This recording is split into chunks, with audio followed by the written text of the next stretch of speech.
three major views are the premillennialists, and they're divided into the historical pre and dispensational pre, which is the big popular one today, dispensational premillennialism.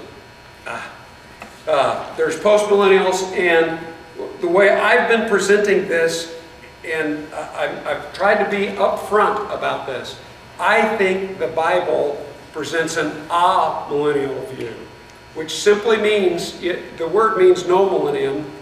You put the alpha or the A as a prefix in front of a word and it negates it. But that's kind of a misnomer, because we're not saying there's no such thing. What we're saying is, all the way through the book of Revelation, things have been presented symbolically. And what we're really saying with amillennialism is there's no literal 1,000 years. And just at a very basic level, I've never heard a decent explanation of this. How can you say you have to take it literally when so many things in the book of Revelation you cannot take literally? It's just an inconsistent thing to do. So to take Revelation the way it's presented would be to take it symbolically. And symbolically, the 1,000 years represents a long period of time. And it's a long period of time that God has been reigning through his people on this earth. Acts chapter 13, verse 33 tells us that he took the throne at his resurrection. When he conquered death, he took the throne. So he takes the throne, he reigns. It's going to be a long period of time, and at the very end, then Satan is loosed for a while. Okay?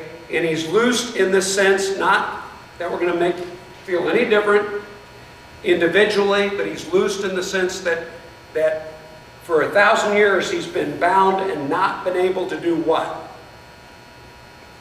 Influence. Well, he still has influence. He hasn't been able to kill. No, he's been able to kill. Deceive the nation. Deceive the nations is what it says. So to some degree, he's not been able to have an international deception. But he still has had an impact on the nation, on individuals.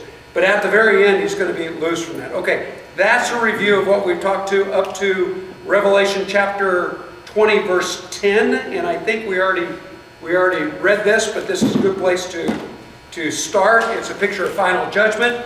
It says, "And the devil who deceived them was thrown into the lake of burning sulfur, where the beast and the false prophet have been thrown. They will be tormented day and night forever and ever."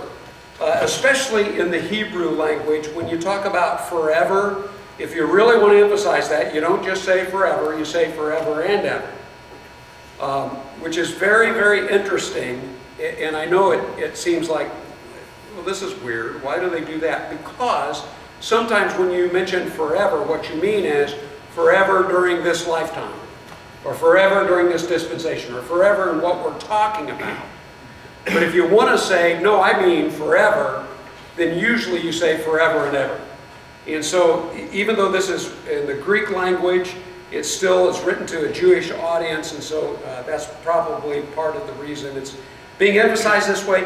The idea, though, is we're talking about judgment on Satan. Mark, Yes. I would really like to take this literally if I could. Yes. Thank you. All right. Next.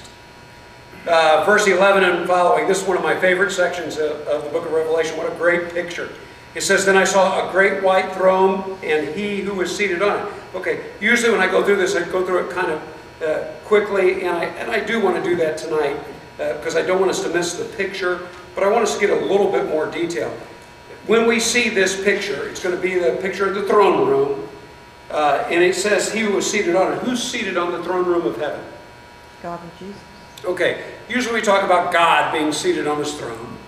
But in the book of Revelation, it's not just God the Father. The Lamb is also pictured as being on the throne. And who is the Lamb? Jesus. Jesus is the Lamb. Well, that's significant because the throne room is also the courtroom. So this is where judgment is being taken. It will take place. Okay? So, seated on the throne, that be God the Father and Jesus the Son. The earth and heavens fled from his presence, and there was no place for them. Okay, again, symbolic language. What is he trying to emphasize when he says that the earth and the heavens fled from his presence? What are you trying to say when you say it's all gone? What does that mean? The end. Yeah, it means this life as we know it. We're not talking about that anymore. This is final judgment for eternal states. So this is not talking about something that takes place during this lifetime. This world as we know it's gone. Verse 12, oh, by the way, a cross-reference would be 2 Peter 3, verses 10 through 13, goes well with this passage, talking about final judgment, and what's going to happen to this planet. What does it say in 2 Peter chapter 3? Burn up. Burned up. It's going to be burned up. That's exactly right. Okay, verse 12. And I saw the dead. So everything's gone as far as this world goes, but the dead people. This is interesting because the people who die before the end, it's just their souls that go on. Their bodies aren't around. But at the end, everybody's resurrected. Everybody's body. The physical part, it's all resurrected, good or bad. And so the souls that have been in paradise are now reunited with their bodies at the resurrection. Okay? And it's back in John chapter 5 where Jesus said, everybody's going to be resurrected. The evil will be resurrected for punishment, and the good will be resurrected for reward and for being with God. So I saw the dead, great and small. Great and small is the idea of emphasizing nobody gets out of this. This is everybody, every status in society. The great and small standing before the throne, and books were opened. Another book was opened, which was the book of life, and the dead were judged according to what they had done as recorded in the books. I always love this. In this scene, everything's gone except the throne, and then you have everybody who's ever lived is brought into this picture, and then you've got a mountain of books. And what's recorded in these books? Your life. Your life. Your life. So everything you did in life, good and bad, right? There they are. There's one other book. I always like to put it this way, right? Stack of books over here. One book over here, massive book. What's it called? Book of life. Yeah, the Lamb's Book of Life. Okay, so their deeds are recorded in the book. Verse 13, the sea gave up the dead that were in it. Death and Hades gave up the dead that were in them. Okay, let's parse this out a little bit now that we've gone through the book of Revelation. Often the sea, if you're not on the book of Revelation, you're looking at the sea as far as the ancient person was concerned. What did they think about the sea, first century? Yeah, it scared you to death. It scared you to death, right? Why? Because too many people died at sea. They're so scared of dying at sea that a lot of times they would sail as close as they possibly could to the land. Right where all the Rocks are. Where's more dangerous? Which just underscored the idea. It's a terrible thing. Now they did go across the Mediterranean in the first century. They would sail, but it was a dangerous thing to do. Okay, in the rest of the Bible, that's the way we'd look at it. In the book of Revelation, it's going to have that flavor to it. But there's some more nuance to this, because in chapter 13, what comes out of the sea? The dead. Not the dead. In Oh. chapter 13, what comes out of the sea? Oh, The chapter first 13. beast. The beast. Yeah. There's a beast that comes out of the sea. This beast is called out of the sea by the dragon. Who's the dragon? Satan. Satan's going to use the beast from the sea. The beast from the sea, we find out as you go through the 13th chapter, and especially as you get a little bit further, the beast of the sea represents what? Political power. Political powers. Okay, let's come back here. The sea gave up the dead that were in it. It doesn't make any difference if you were martyred, if you were put to death for your faith, if the Roman government killed you, or if you died any other way. I'm sorry, I don't mean to be insensitive, but some people are scared to death, and I get these kind of questions as a preacher. What happens though if they cremate me? Oh, You know, what happens if my body is blown up? You know, in the resurrection, there won't be anything to... Yeah, I'm glad you're smiling, because this is not a problem for me. I've told you this, haven't I? The guy's name just left me, but great old preacher was talking about the resurrection. He gave a couple examples that he knew of personally. One guy worked for the road department his entire life. Did I tell you this before? After he died, they cremated him. They put a lot of regulations on this because people have done some really weird things. I don't think you can do this anymore. But what they did for him is they took his ashes to his buddies who still worked at the road department, and they mixed it with the paint, and they put him in the stripes going down the highway. Because that's what he always wanted. And so, I almost said his name again. But anyway, the preacher was saying, how's God going to resurrect that guy? And the theme of his sermon was, it's a mystery to me, but God can do anything. He can pull the molecules out of the paint. It's not a problem for God. And the other story he told, which to me is just hilarious, but true story, there was a family who used to always get their wheat from Europe, from the old country, and they would make homemade bread and everything. And one of the batches they received was just the worst tasting bread they ever had. And they got a notice from a letter saying, by the way, we sent Aunt so-and-so's ashes to you. They ate Aunt so-and-so with the bread, right? And so his question was, how's God going to resurrect Aunt so-and-so? It's a mystery to me, but God's going to be able to. The point that he makes, though, which these things are not a problem for God. Okay, I don't know how I got off on it. Death and Hades, gave up the dead were them. Hades would be the abode of the dead. In the Old Testament, you refer to it as Sheol. It's important not to limit Hades to wicked people. Sometimes the Bible uses it that way, but sometimes it doesn't. Sometimes it's just talking about whether you're good or bad. It doesn't make a difference. It's where the dead souls go.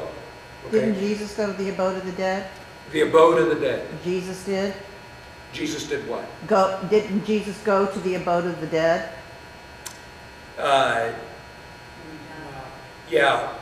The reason I hesitate to say that is there are two passages in the New Testament. In the book of Ephesians, it talks about leading captives in his train. And the other passage talks about in the days of Noah, preaching to the souls now imprisoned. But it makes a point in the days of Noah. I'm sorry. The reason I hesitate here is because there are theories that people have about when Jesus died, he went to the abode of the dead and he preached to all these people who had died. And that's not what the Bible says. Oh. It says he preached in the days of Noah to people who are now in the abode of the dead. Oh. Okay. So did Jesus go to the abode of the dead? I've got no problem with that. I do have a problem with you saying that he went to preach to the people now in the abode of the dead. Because the point is, when Noah was preaching to the people, Jesus was speaking through Noah back in those days. Does that make sense? Yes. Okay. I'm not the one getting off track. You're the one. I'm sorry. Okay. Anyway, verse 14. Mark. Yeah. Nothing. Okay. When it says and death and Hades, is that just emphasizing Hades, Yes, or is that yes. two different places? It's called emphasis by enumeration. Thank you. Thank you. And it happens, especially in the Hebrew language, but it happens throughout the Bible. And John's going to pick up on that a lot. We're going to see it a bunch when we get into the description of heaven. We're just going to all over ourselves, just emphasis by enumeration, say the same thing synonymously several different ways to emphasize the greatness there, or to emphasize, in this case, the completeness, right? Nobody gets out of this. Death and Hades were thrown into the lake of fire. Okay, we've already heard about the lake of fire. What is the lake of fire? Hell. Yeah, lake of fire is the second death. Who else is in the lake of fire? Satan and who? Yes, Satan and the beasts. That's exactly right. Okay. They're all thrown in the lake of fire, and then it has this, you got to keep reading because verse 15 it says, anyone whose name was not found written in the book of life was thrown into the lake of fire. So the scene is everybody's brought before the judgment seat of God and Jesus, and they have to give an account for what's in the books. What's in the books? Well, you lived your life. Yeah. And the way it impresses me is, here we go, we're going to look at everything you've done, and based on that, guess what? All humanity, lake of fire, here you go. And it's kind of like, oh, stop, just a second. We're going to do one more thing. We're going to check over here, see if your name's in the Lamb's Book. Oh, if your name's in the Lamb's Book of Life, we're going to pull you out of line, and you don't have to go to the lake of fire. How do you get your name in the Lamb's Book of Life? Become a Christian. When you become a Christian, and when do you become a Christian? When you're baptized. When you're baptized into Christ. He's already given us this picture in 2 or 3 different ways. The last picture he gave us in the 19th chapter was the wedding feast. And who gets to stay in the wedding feast? Anybody who's got the robe on. How do you get the robe on? Galatians chapter 3. Anybody who's been baptized in Christ has been robed with Christ. Uses the same kind of picture. So those who are Christians are those who are in the Lamb's Book of Life, and so they're not affected by this. Chapter 21, it says, "Then I saw a new heaven and a new earth." He's going to start a beautiful picture here of heaven, right? And he's going to use 3 major pictures. He's going to use the picture of a tabernacle, a city, and a garden.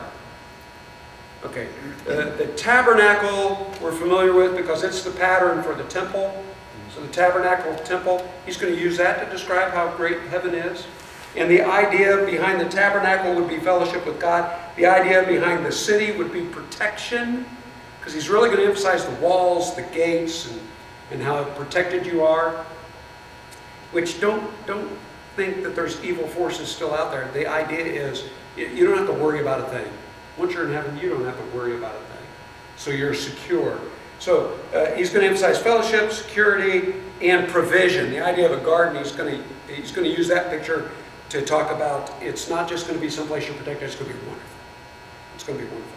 Okay, I saw a new heaven and a new earth. This word for new is a very interesting word. The Greeks, all the time, they have different words for the word where we usually just have one word. Mm-hmm.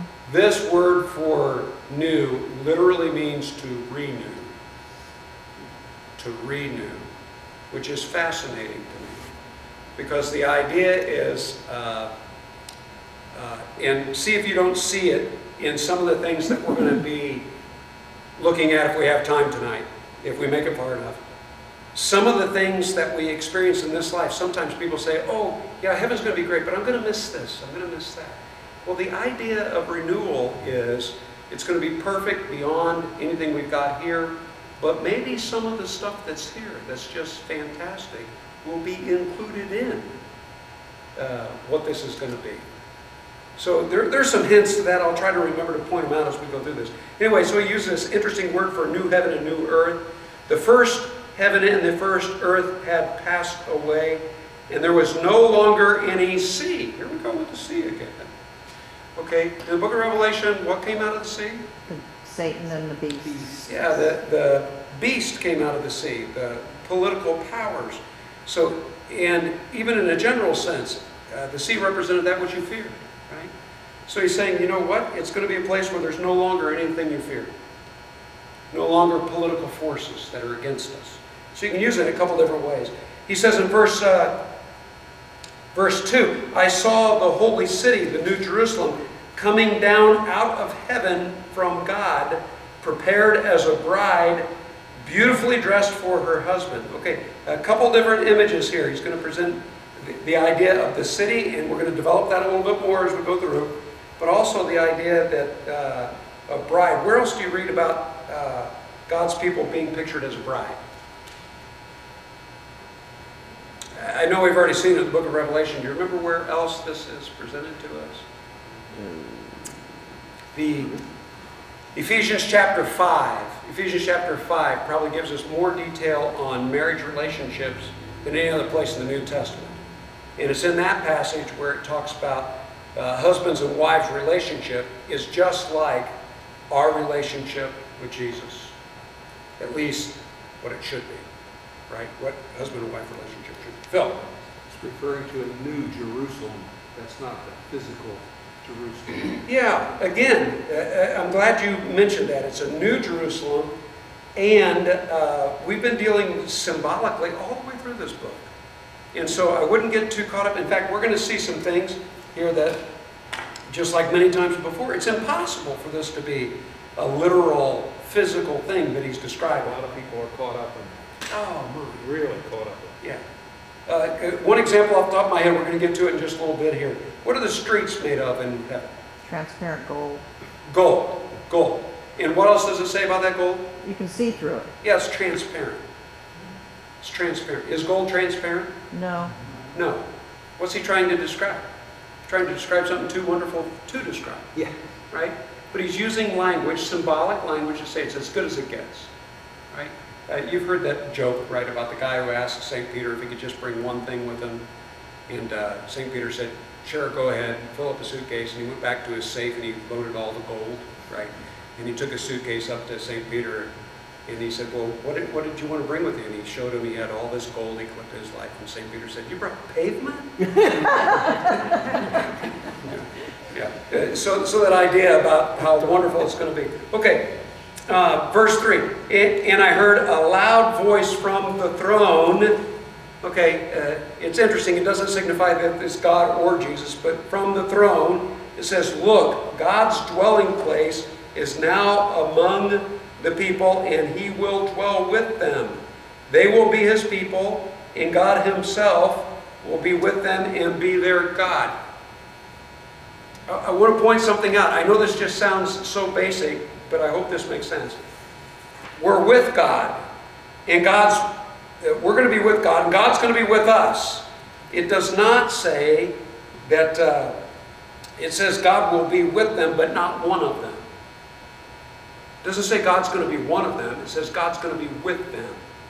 In other words, he's very carefully saying we're going to be in the presence of God. It's going to be a wonderful thing, but we're not going to be God. Why am I emphasizing that point? Do you know what major group teaches that when we go there, we're actually going to be God? What is it? It's Jehovah's Witnesses, isn't it? No, Mormons. Mormons. Mormons teach that Elohim was much like us at one time until he grew into divinity and got his own planet, created his own planet. You know, that's interesting. Did he create I don't remember some of these details. But anyway, we're going to be just like God when we, depending on how well we live this life, we go on and we get our own planets and we get to be a God over another universe just like God was over this universe. That's part of the basic teachings of Mormonism. And the reason that, I'm glad you laugh at this, but the reason that's so important to understand, somebody was telling me this last night. And again, I want to be careful here. Mormons make a great impression on people by and large because they're very family-oriented and put a strong emphasis on living moral lives. All that's good. But when they talk about they love God and they love Jesus, just remember this. They don't love the same God we love. He is not an eternal, totally immortal God. No. And we will be gods like him in their religion. So, you know, it's not as bad, but it's the same thing when people say, oh yeah, the Islamic people, they worship the same God we do. No, they don't. No, they don't. There's huge differences in their conception of God and the God of the Bible. So they do worship a God, and so do Mormons, but this is just a passage that... Well, the Mormons worship God. Basically what they're saying is they worship themselves because they feel they're going to become God. Yes, So they do. Yes, they do. They're worshiping themselves. That's what it boils down to. Yeah. I mean, you can parse it out and say, well, not technically, they're worshiping Elohim, but the end game is I'm going to be him. Or like him. Yeah. Yeah. Okay. Anyway, verse 4, he will wipe away every tear from their eye. What's he trying to emphasize with that? More fear, lining Yeah, and this is one of these things, it's symbolic, so don't take it too far. It doesn't mean there won't be tears of joy, but it's emphasizing you're not going to have those tragedies in life, okay? Can I just say this again? I know I keep repeating myself, and you're probably going to hear it on Sunday morning too, but in the first century, last week I told you I was doing some research, and this one guy was talking about the 1500s. In the 1500s in Europe, the most advanced place to live in the 1500s would be Europe. You lost 50% of your children. 50% of your children didn't make it to the age of 10. So if you had 10 kids, you would have buried 5 of them before they reached the age of 10. That was life in the most advanced cultures in the 1500s. They were used to grief and mourning and sadness. It's been a recent development in history where you just expect everybody not to die until they get old.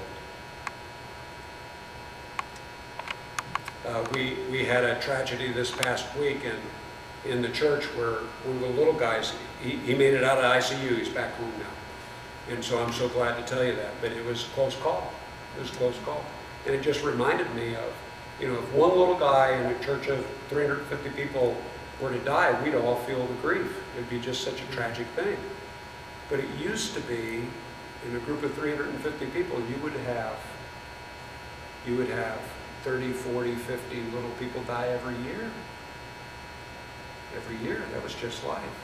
So I think that's important to remember when we're reading historical documents. When it's talking about no more tears, that was part of everyday life. It was difficult to live.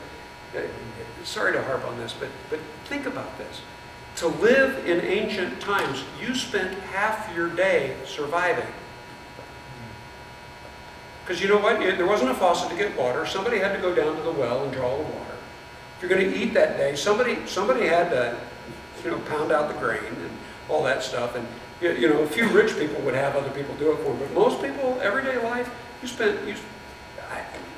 the reason this hits me so much is I get just a little taste of this when I get to go on some of these missions trips, because it's like, wow, we spend all day long just going over to this place to get, to get the food to feed the kids, and go over to this place to get the water and stuff like that. And it's like, how can you get anything done? And I tell you what, missionaries sleep really well. At the end of the day, when we would go to, it's just hilarious to me. I'm sorry, I'll get back to this in just a second. But Jorge, at the end of the day, we're sleeping in a tent, right? Because we're going to this village to put on an evangelistic meeting and stuff like that. So they didn't have a place for us. We set up a tent. As soon as we set up the tent, Jorge's like, well, I'm sleeping over here. So I'm like, okay. And I'm like, I don't know if I'm ever going to get to sleep. I look over there and he's already snoring. And he laid down and now 30 seconds later he's snoring. And I'm like, now I'll never get to sleep. I was the American, that was the wimp and stuff like that. But that's everyday life in the ancients' mind. So he's going to wipe away every tear from the eye. There's not going to be any of that stuff anymore. There will be no more death or mourning or crying or pain, for the old order of things has passed away. Do you have a different expression for the old order of things? First things. Yeah, first things. Just talk about the life here and now. Life here and now, that's going to be gone. Verse 5, he who is seated on the throne, who's seated on the throne? Jesus. Both the Lamb and the Father are pictured as seated on the throne. He who is seated on the throne said, I am making everything new. Everything new. It's an interesting word for new here too. Then he said, write this down, for these words are trustworthy and true. Okay, this is kind of like a sacred oath. Write this down. It's trustworthy and true. Because he's going to get into this description of something that's so amazing. It's kind of like, is it really true? Is it really true? And God's saying, listen, I promise you. I just promise you. I'll take it to the bank. Verse 6 and 7, he said to me, it is done. I am the Alpha and the Omega. What is that emphasizing? What's the Alpha and the Omega? Beginning and end. Yeah, it's like A to Z, Yeah. and beginning and the end. What does that emphasize? I've always been eternal. I'm the beginning and the end. To the thirsty, I will give water without cost from the spring, the water of life. Okay, where has Jesus mentioned this before? To whom did he mention this? Well, the woman in Samaria. Yeah, the woman at the well, and also at the feast where, the Feast of Tabernacles, where they remember their experience in the wilderness, where the highlight of the feast was a libation, which would be a sacrifice of pouring out water. And they'd have this great ceremony at the end of each day. They would go and draw the water and bring it into the temple area and pour it out. And on the last and greatest day of the feast, this is in John chapter 7, Jesus stood up and in a loud voice said, "Anybody who's thirsty, come to me, and I'll give you something to drink." The woman at the well, he said, "I have water that you can drink of, you'll never thirst again." Yeah. He's using it symbolically, talking about the longings of our heart. And that's the way it's being used here. The water, that which sustains life. Without cost, it's a gift, it's grace. From the spring of the water of life. Verse 7. Those who are victorious will inherit all this, and I will be their God, and they will be my children. But the cowardly, we're going to have a list here. We're going to distinguish those who do not make it. Give me a definition of a coward. One that lets his fear control him. Okay, fear that controls you. That's a good way of putting it. I'm glad you said that. Fear that controls you, because I want to be careful that we don't misinterpret this. Cowardly does not mean you can't be afraid. There are going to be times you're going to be afraid. Can't have any fear. Cowardly are those who allow their fear to prevent them from doing what God wants them to do. So you can be scared to death to do the right thing, but you still do it. The coward's the one who lets fear control him and prevents him from doing the thing God wants him to do. So he says the cowardly and the unbelieving, the vile, the murderers, the sexually immoral, and those who practice magic arts. This is really interesting to me again. The sexually immoral would be any kind of sexual activity outside the marriage relationship between one man and one woman. The practicing of magic, what does your translation say there? Sorcerers. Sorcerers, that's one way to translate this. Any other translations? Okay. Witchcraft. Okay, witchcraft, sorcery, practicing magic arts. It literally means the use of drugs. The use of drugs. Now, there are some good uses of drugs, but in the first century, it was co-opted. It was really taken advantage of by some people who knew how to use it to gain power and control over other people. That's why sorcery and witchcraft and stuff like that, they would drug people. They would drug people. I think there's something to say about that as far as the implication of drug use today, too. Anyway, magic arts, what's an idolater? People who pay attention to something other than God. Yeah, your allegiance. Where's your allegiance? It's supposed to be to God. When something gets between you and God, or takes that allegiance away, it's an idol. So idolaters and all liars, they will be consigned to the fiery lake of burning sulfur. This is the second death. It's talking about going to hell. Those who end up in hell. Verse 9. One of the 7 angels who had the 7 bowls full of the 7 last plagues came and said to me. Okay, this is emphasizing the finalness, because these were the last angels in the last scene. One of them came and said, "Come, I will show you the bride, the wife of the Lamb." Okay, he gave us this introduction. He's going to talk about the tabernacle, he's going to talk about the New Jerusalem, and he's going to talk about a garden, but he's also going to talk about a bride, and he mentioned that at the beginning of the chapter. Here he's going to give us a little bit more detail. Verse 10, "And he carried me away in the Spirit to a mountain great and high, and showed me the holy city, Jerusalem, coming down out of heaven." Okay, what did he say he's going to show him? Bride. He's going to show him a bride. And what does he see? Jerusalem. He sees a city. He sees a city. So as I tell you, the city is the bride. But this is the new Jerusalem coming down out of heaven. It shone with the glory of God, and its brilliance was like that of very precious jewels, like jasper, clear as crystal. Okay, mentioned this much earlier in the book of Revelation, so it may not be at the front of your memory. But this translation for jasper is probably not good. Do you have a different translation other than jasper? You get a hint when he says clear as crystal. Diamond? Diamonds. Diamonds. Diamonds. It probably is talking about diamonds, or something very similar to a diamond.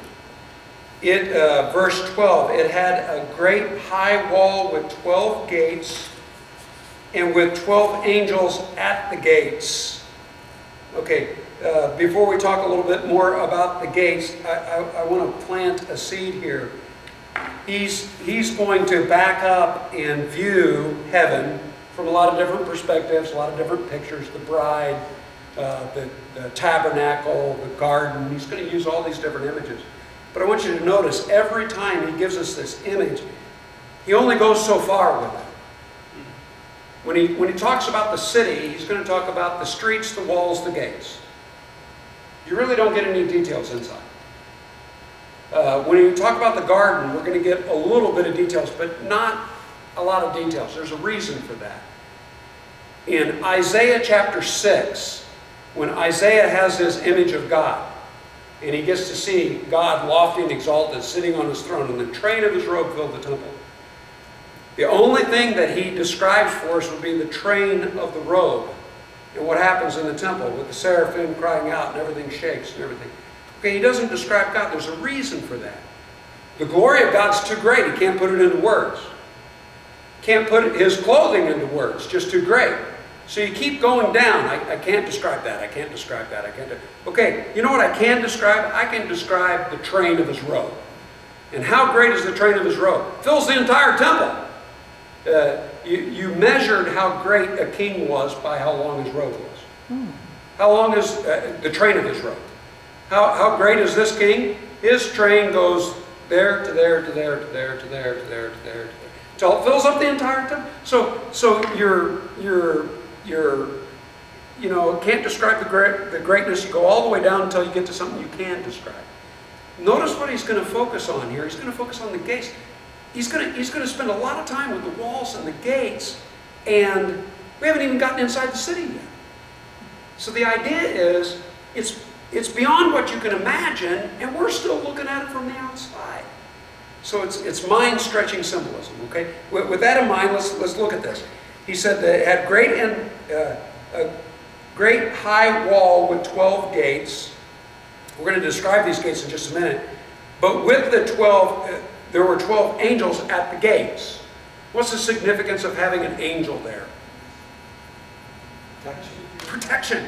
Okay, these gates and these walls are going to protect you forever. But just in case that doesn't do it for you, we're going to put an angel there too. Right? And remember the way angels have been presented to us in the book of Revelation. We have one angel he's so big, 1 foot's on the sea, 1 foot's on the land. Right? And when he raises his right hand, where does it go? Into the sun. Right? So we've got these massive angels that you talk about feeling secure and very well protected. There's a great picture of that. He says, on the 12 gates were written the names of the 12 tribes of Israel. Okay? He's already talked about the 12 tribes of Israel. Do you remember? We're going way back here. But when the 12 tribes of Israel are actually delineated and listed for us in the book of Revelation, do you remember anything about that? Was it the actual 12? It wasn't the actual 12. It's a totally unique list. And I think there's a reason for that, because he's trying to emphasize these are symbols and pictures again. Who would be Israel today? Book of Romans says not all Israel is Israel. Okay, if not all Israel is Israel, what does that mean? There are Jews and there are Christians. Okay, not everybody who's a Jew is necessarily a new Jew. Not everybody who was a part of the physical Israel is necessarily a part of the spiritual Israel. You can be. Some of them can be. Doesn't mean you are. Okay, you go over to Galatians chapter 3. last 3 verses of the Galatians 3rd chapter, that passage where it talks about putting on Christ. Doesn't make any difference if you're man or woman, slave or free, Jew or Gentile. Doesn't make any difference if you're Jew or Gentile, he says. He says, all of you have been baptized in Christ. You are what? The new Abraham's seed, heirs according to a promise. Who make up the Israel that he's talking about here? Who's the new Israel? Well, some Jews, no doubt. But not all Jews, because not all Israel is Israel. But anybody, whether they be Jew or Gentile, man or woman, slave or free, anybody who's been baptized in Christ, anybody who's a Christian, is part of this new Israel. Okay, so he says, there were 3 gates on the east side, 3 on the north side, 3 on the south side, 3 on the west side. Emphasizing what? There are gates on every side of the city. Especially in the Old Testament, when you talk about people coming from there and there and there and there, what are you talking about? the whole earth. You're talking about different cultures, different races, different people. In other words, it's not exclusive for one group of people. This is open to everybody. Whosoever will. 3 is the Son of Divinity. It is. It is. Oh, I'm glad you said that too. Because in the New Jerusalem, we have 3, 3, 3, 3. That makes 12, right? We're going to have 12 on the foundation. In fact, we're going to, in the New Jerusalem heaven, we're going to use 12 times. We're going to use 12 times. Cool. So it's really emphasizing 12 represents 12 tribes, represents 12 apostles, represents God's people. It's the number of God's people. We're going to really emphasize that when we describe heaven. We're going to do it 12 times. So I'm glad you picked up on that. There are several of those little things going on here. It says the wall of the city had 12 foundations, and on there were the names of the 12 apostles of the Lamb. Again, emphasizing, why are we going to put the apostles down there in the foundation? They're the ones that provided the start of the church. Thank you. You all said it. That's exactly right. The reference for this will be over in Ephesians chapter 2. It's around verse, it really starts back up in 19 or so, but it's in verse 20, 21, 22, right there at the very end of Ephesians, the 2nd chapter, where it says, the apostles are the foundation of the church, with Jesus Christ being the chief cornerstone. So he's the foundation of the foundation, but we only know Jesus through the apostles. Remember John chapter 14, he says, I'm going to give you perfect remembrance. You're going to remember everything I've said to you. So you can pass this on and write it down. We'll talk more about that later. Okay, verse 15, it says, the angel who talked with me had a measuring rod of gold and measured the city and its gates and its walls. This is reminiscent of 2 different things. In the book of Ezekiel and the book of Zechariah. In fact, in the book of Zechariah, when the man's sent out to measure the temple, he can't. Not the temple, the walls. He's sent out to measure the walls that are around it. He can't. And the answer is, God says, because I will be a wall of fire around them. I'm going to be their wall. Well, that's kind of what's being emphasized here. In the book of Ezekiel, it emphasizes the same thing. Ezekiel goes into a lot more detail, though, and the idea is every little detail is going to be taken care of by God. So it's measured. Everything's taken care of. Verse 16, the city was laid out like a square, as long as it was wide. He measured the city with the rod, and he found it to be 12,000 stadia in length, and as wide and high as it is long. So he starts off by saying, well, it's as wide as it is long, but it's also as high as it is wide as it is long. And it's all 12,000 stadia. Do you have a reference for that? Furlongs? Yeah. 12,000 stadia equals, 1,400 miles. yeah, between 14 and 1,500 miles. Between 14 and 1,500 miles. But it's a cube. Okay, if it's 12 by 12, 12 by 12 would be 144. 144. And then we're going to emphasize that because it's just as high as it is wide and deep. Again, I'm not going to start here because if I start here saying it's literal, I'm in trouble. Right? Yeah. Why is this pictured as a cube? Do you know anything else in the Bible that was pictured The as Holy of Holies. a Holy of Holies? And why was the Holy of Holies a perfect cube? Representation. Representation of perfection. That's exactly right. Representation of perfection in the presence of God. That would be the Holy of Holies.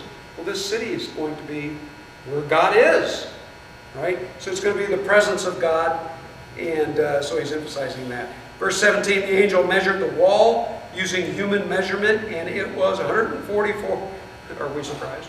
It was 144 cubits thick. Okay, a cubic, tip of the finger to your elbow, so approximately 18 inches. So this puts it to be about 216 feet thick. 216 feet thick. Again, it's just symbolic. What are you symbolizing with that? No battering ram's going to knock down something 260. Are you good with measurements? The peak up there is about 38 feet. That wall to that wall is about 60 feet. Okay, this is 216 feet thick. Oh, So you're going to have 3.5 of these buildings next to each other to be the thickness of the walls. Okay, it's just symbolic, but I want you to get the symbolism. We're not talking this thick. We're talking property thick, right? We're talking. So he's really emphasizing the strength here. The wall was made of jasper, and the city of pure gold, as pure as glass. And the foundations of the city walls were decorated with every kind of precious stone. The first foundation was jasper. Again, the jasper's probably diamond. diamonds. Second was sapphire. Third was agate. Fourth was emerald. And again, you might have different stones depending on your translation, because they had different names for the stones in ancient times. The fifth was onyx. The sixth was ruby. The seventh, chrysolite. The eighth, beryl. The ninth, topaz. 10th, turquoise. The 11th, jacinth. And the 12th, amethyst. The 12 gates were 12 pearls, each gate made of a single pearl. The great street of the, you know what? I'm going to finish on this pearl because I love this picture. We'll come back next week. You've probably heard me talk about this before, but how thick's the wall? Very. 216 feet thick. Symbolic, right? Symbolic. But each gate, if you take that into account, it's made of a solid pearl, one pearl. Okay, a pearl big enough to cut a gate that is 216 feet thick. How big would that pearl have to be? Yeah. Yeah. Every time I say this, somebody says, "How big's the oyster?" Yeah. Yeah. Square it off, probably around 400 or so. Years ago, somebody figured out, calculated the value of the one pearl. And they based it on the value of the largest pearl that's ever been discovered. And back when I heard this, it was about the size of a man's fist. Biggest natural pearl. And they took the value of that pearl and they calculated the value of a pearl that would have to be big enough that you could cut a gate 216 feet thick. And the number, as I recall, was a number that had over 94 zeros behind it. Wow. Yeah. Yeah, just fascinating. And the point is, that's just one pearl, one gate, the city of New Jerusalem. He's just trying to emphasize something here. God's got something amazing planned for his people that we can't even imagine. In fact, my other favorite thing of recent years is, have you ever felt sorry for somebody who can't see or can't hear? They've lost one of their senses, especially blindness. To me, I just think, oh, how sad it would be to be born blind and never be able to see because there's so much beauty, right? And have you ever seen those videos where the little kid, they did the operation and all of a sudden they can see? And it's just like, it's mind-boggling, you know, how fantastic would that be to be able to see? You couldn't see before, right? Well, we have these basic senses. What if heaven involved God giving us 25 more senses that we've never had before? You know, just like the ability to see for a blind person, they've never been able to see. To me, I just love that mind-stretching aspect of this because that's what he's trying to do. He's trying to describe something. I can't put this into words. So let me give you a general idea. And let's just back up and look at the walls and the gates and stuff like this. God's got great things for us. Questions, comments? Yes, ma'am. There will be so safe and so secure in heaven, there really is no need for angels today. There's no need. He's just emphasizing how wonderful it's going to be. That's right. And not only that, there's nobody out there to break in. Right? And so it's not like they're preparing for some battle. The battles have already taken place. Victory's already been won. And there's nobody out there to break in. So why have angels? Because he's just emphasizing. No, there's never going to be anything to worry about. You know, all of us who are obsessive compulsive and stuff like that, we won't go check the gate every day. You know what I mean? There'll just be absolutely no need for any of that stuff. So, yeah, good. Let's pray. Gracious Heavenly Father, I'm so grateful you are a gracious God because the gifts that you have prepared for us far beyond anything we ever deserve. And we so look forward to just being with you for all eternity and being away from what sin has done to our planet, what sin has done to people. God, we just express our repentance and our sadness for the sin that we've allowed in our own lives. And God, I pray that the closer we get to you and the better we understand your word, we'll live in such a way as to bring you pleasure. God, we want to draw closer to you and we want to help other people to draw closer to you too. Thank you for being our God and a God who wants to be a God for everybody. Thank you for that. Thank you for the message that we carry. In Jesus' name I pray.